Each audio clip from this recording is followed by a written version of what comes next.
ಒಂದು ಪ್ರತಿಫಲವನ್ನ ನಮ್ಮ ಶಾಲೆಯಿಂದ ನೀವು ಆಶೀರ್ವಾದ ರೂಪದಲ್ಲಿ ಪಡೆದ ಇದ್ದೀರಿ ಅಂತ ನಾನು ತಿಳ್ಕೊಳ್ತೀನಿ.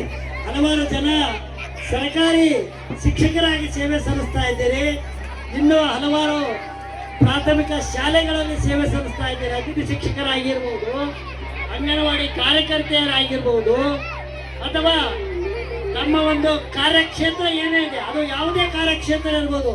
ಆದರೆ ನನಗೆ ಹೆಮ್ಮೆ ಅನಿಸೋದು ಏನು ಅಂತ ಹೇಳಿದ್ರೆ, ಈ ಶಾಲೆಯಲ್ಲಿ ವಿದ್ಯಾದಾನ ಮಾಡಿದಂಥ ತಾವುಗಳೇನಿದ್ದೀರಿ ಅತ್ಯಂತ ಶ್ರೇಷ್ಠಮಯ ಮತ್ತು ಸಮಾಜ ಗುರುತಿಸುವಂತ ಒಂದು ಕಾರ್ಯವನ್ನ ತಾವೆಲ್ಲರೂ ಮಾಡಿದ್ದೀರಿ.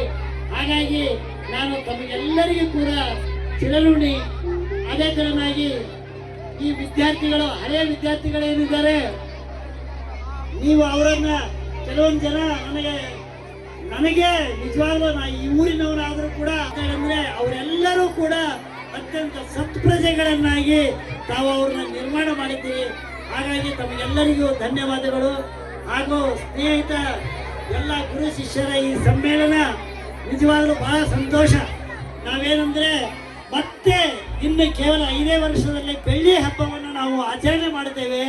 ಅವಾಗ ಆ 25 ವರ್ಷಗಳ ಕಾಲದಲ್ಲಿ ಯಾವ್ಯಾವ ವಿದ್ಯಾರ್ಥಿಗಳು ಶಿಕ್ಷಕರು ಆಗಿದ್ದೀರಿ ಎಲ್ಲರನ್ನೂ ಕೂಡ ನಾವು ಈಗಿನೇ ತಮಗೆಲ್ಲರಿಗೆ ಕರೆ ಕೊಡ್ತಾ ಇದ್ದೇನೆ. ಇದನ್ನೇ ಕೂಡ ತಾವು ಮುಂದಿನ ಬೆಳ್ಳಿ ಹಬ್ಬಕ್ಕೆ ಆಮಂತ್ರಣ ಅಂತ ಹೇಳಿ ತಿಳ್ಕೊಳ್ಳಬೇಕಾಗಿ ವಿನಂತಿ.